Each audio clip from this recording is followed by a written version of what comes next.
OK, ben bonjour à tous. Donc aujourd'hui, je vais vous présenter, comme Philippe Pasquier disait, les travaux qui ont été réalisés pour mener à une caractérisation hydrogéothermique du site de démonstration de l'École de la Clé des Champs.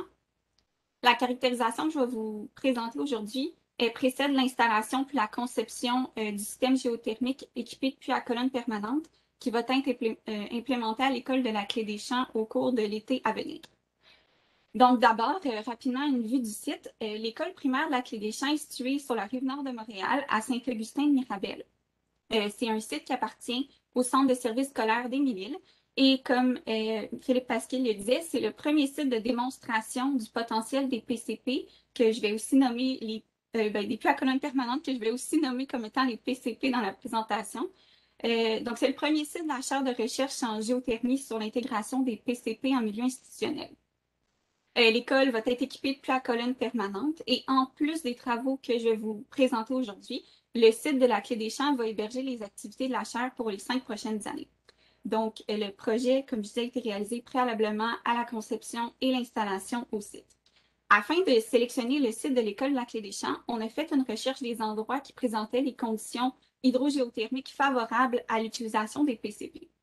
Donc, on s'est fié principalement au système d'information hydrogéologique, aussi connu sous le nom du SIH, mais on a aussi utilisé des données qui nous avaient été fournies par la commission scolaire d'Émile-Île qui provenaient d'écoles dans le secteur.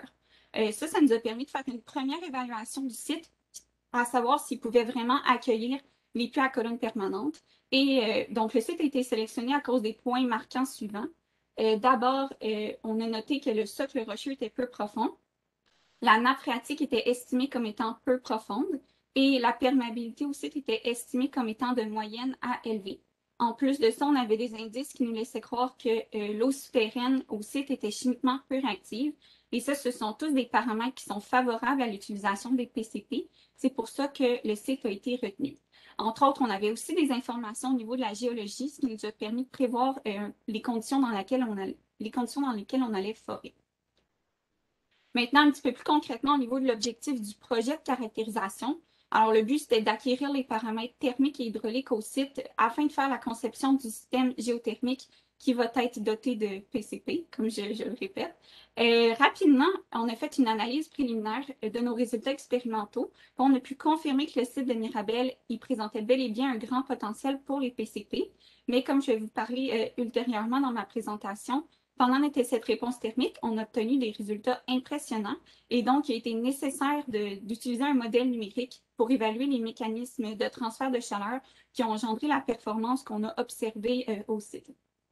J'attire votre attention ici sur la photo en bas de la diapositive. Donc ça, c'était pendant qu'on réalisait les forages à la Clé des Champs.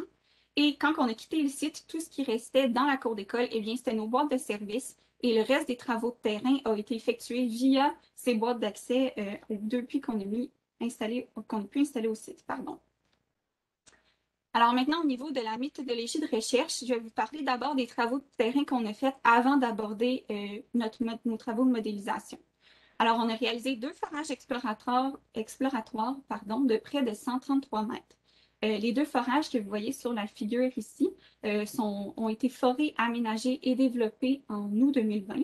Ils sont séparés à d'à peu près 25 mètres et le PE2002 est situé en aval hydraulique. Donc, ils ont été positionnés dans le sens supposé de l'écoulement de l'eau souterraine au niveau régional. Le PE2001, ici en rouge, que vous voyez comme étant situé le plus près de l'école et le plus près de la salle mécanique, juste ici, était destiné à devenir un PCP, alors il était aménagé en conséquence. Le PE2002, lui, était destiné à devenir un puits d'injection. Le puits d'injection, il sert à récupérer les eaux de saignée du site et les retourner à l'aquifère d'origine, surtout pour une question de réglementation. On a aussi relevé les profils verticaux de température au puits sur les 133 mètres. Et on a effectué l'échantillonnage et l'analyse d'eau souterraine à la fois avant et après notre essai de réponse thermique. Ça a principalement comme objectif d'évaluer le potentiel de commattage qui est associé à l'eau souterraine au site. Maintenant, plus concrètement, pour faire nos 2 essais principaux, soit l'essai de réponse thermique et l'essai de pompage, on a utilisé l'unité de réponse thermique de la chaire de recherche en géothermie. Vous la voyez ici sur la figure en bas de la diapositive. Donc, il y a une partie des travaux qui a été dédiée en fait à la mise en service de cette unité-là, qui, elle, est dédiée aux essais sur les puits à colonnes permanentes.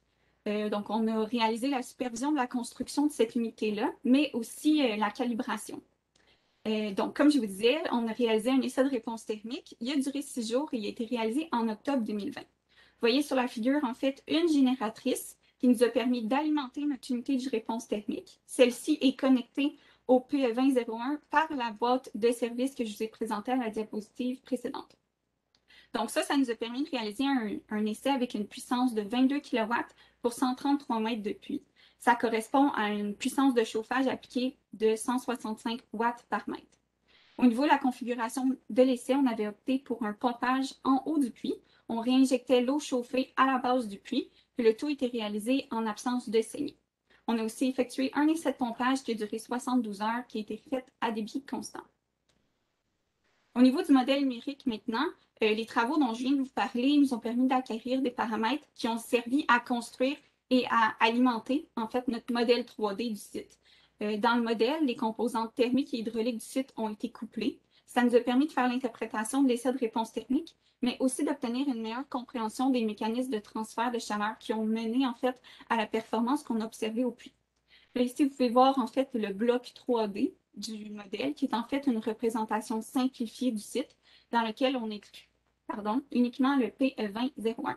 On inclut les informations au niveau de la géologie, mais surtout au niveau de l'hydrogéologie. Vous pouvez voir qu'on a inclus la conductivité hydraulique comme étant un profil en fonction de la profondeur et donc en fonction de la stratigraphie. Le profil a été généré à partir de nos résultats d'essais de réponse thermique, d'essais de pompage, pardon, mais aussi de nos observations de terrain. Le but, c'était surtout d'aller représenter une zone fracturée située en bas du forage. Maintenant, plus concrètement, justement, au niveau de nos résultats de travaux de terrain, les forages exploratoires nous ont permis d'établir puis de confirmer la séquence stratigraphique suivante. Donc, de 0 à 10 mètres, on rencontrait du till avec certaines couches plus argileuses. De 10 à 99 mètres de profondeur, on a rencontré de la dolomite, du grès dolomitique, qui a été interprété comme étant la formation de Teresa. Et de 99 mètres à 133 mètres de profondeur, donc jusqu'à la fin de nos forages, on a rencontré de l'arénite quartzifère qui a été interprétée comme étant la formation de Kearnside. Vous pouvez voir ici sur nos deux figures qui sont nos relevés de forage. Ce qui est vraiment intéressant, c'est les traits en bleu qui représentent les fractures qu'on a relevées pendant le forage, mais on a aussi monitoré tout au long les venues d'eau au droit du forage. Ça nous a permis d'identifier que les fractures qui semblaient hydrauliquement actives se situaient principalement dans la partie inférieure du forage, correspond à la formation de Kearnside. C'est aussi cohérent avec l'information qu'on avait trouvée, comme je vous disais, dans la phase d'avant-projet. Oui, pardon, je voulais juste ajouter que les venues d'eau étaient tellement importantes à la base du forage que c'est pour ça qu'ils font 133 mètres de profondeur. On n'avait pas pu forer plus loin, mais qu'en général, les PCP peuvent atteindre des profondeurs plus importantes. On a un laboratoire de géothermie à Varennes où le puits mesure 215 mètres de profondeur, mais les puits peuvent aussi atteindre 400 à 500 mètres de profondeur. Alors maintenant, je change de diapositive. Pour poursuivre avec les paramètres du site, au niveau des paramètres hydrauliques, le niveau d'eau a été trouvé comme étant à 2,5 mètres sous la surface du sol. On est en présence d'un aquifère qui est confiné, donc rocheux fracturé, et le coefficient d'emmagasinement est 2,6 fois 10-6. Au niveau de la conductivité hydraulique, au PCP, la valeur est de 6,5 fois 10-5 mètres par seconde. Ce qui est à souligner au niveau de la géochimie, qui est très intéressant pour notre site, c'est l'absence des bactéries du fer. Ça veut dire qu'on peut évaluer le potentiel de colmatage par les bactéries du fer comme étant nul, étant donné qu'on a noté leur absence des bactéries. Au niveau des paramètres thermiques, vous pouvez voir ici les profils de température qui ont été réalisés dans les puits. À partir de 20 mètres de profondeur, la température est assez uniforme jusqu'à la fin de la colonne d'eau, jusqu'au fond du forage, où la température atteint environ 8 degrés Celsius. Au niveau des paramètres thermiques qui ont été tirés de l'essai de réponse technique, je vous présente ici les résultats de notre essai. Donc, en rouge, vous pouvez voir l'eau chaude qui était injectée, donc qui sortait de l'unité, et en bleu, l'eau qui sortait du puits et qui entrait à l'unité. observer aussi notre débit et notre puissance, comme j'ai déjà mentionné précédemment. Ce qui est intéressant à noter, c'est qu'on a observé une stabilisation thermique dans les 24 heures qui ont suivi le début de la période de chauffage, tout ça pour une perturbation thermique qui avoisinait les 3 degrés Celsius. Gabrielle Baudry a mené un essai de réponse thermique au laboratoire de Varennes et pour faire un parallèle, elle avait une puissance d'injection de 111 watts par mètre, le tout pour une perturbation thermique d'environ 17 degrés Celsius. Donc, c'est vraiment pas les mêmes conditions à nos deux sites. Rapidement, avec une méthode d'approximation premier ordre, on a pu évaluer la conductivité thermique, ici notée apparente, du site au puits PE2001 comme étant 70 watts par mètre Kelvin. C'est une valeur qui est exceptionnellement élevée et qui ne peut pas être attribuée uniquement aux paramètres thermiques des matériaux géologiques, parce que ce n'est pas une valeur typique pour un matériau géologique. C'est pourquoi je vous disais qu'on a eu qu'en fait l'utilisation d'un modèle numérique qui a été nécessaire pour faire une évaluation des mécanismes de transfert de chaleur qui ont engendré cette performance. Maintenant, si je vous parle justement des résultats de la modélisation, comme je vous disais, les propriétés hydrauliques et thermiques ont été ajoutées en fonction de la stratigraphie.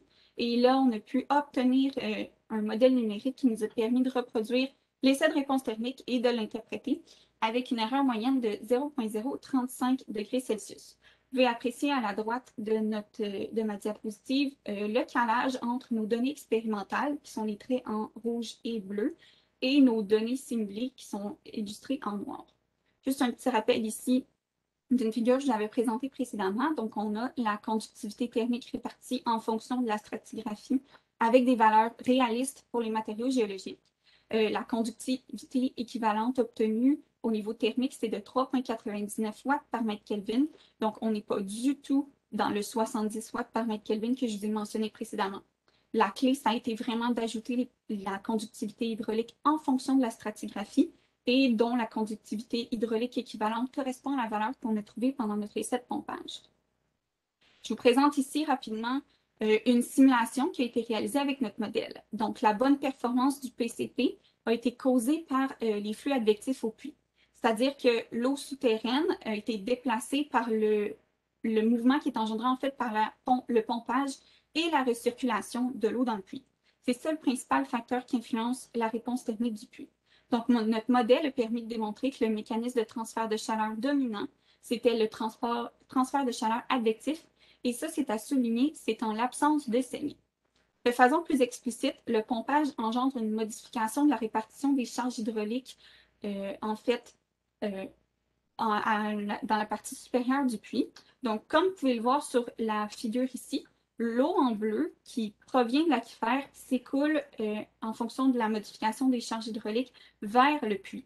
Puis, de façon similaire, dans la partie inférieure du puits, l'eau quitte le puits pour aller vers l'aquifère. L'eau s'écoule principalement dans la direction du gradient de l'écoulement de l'eau souterraine au niveau régional.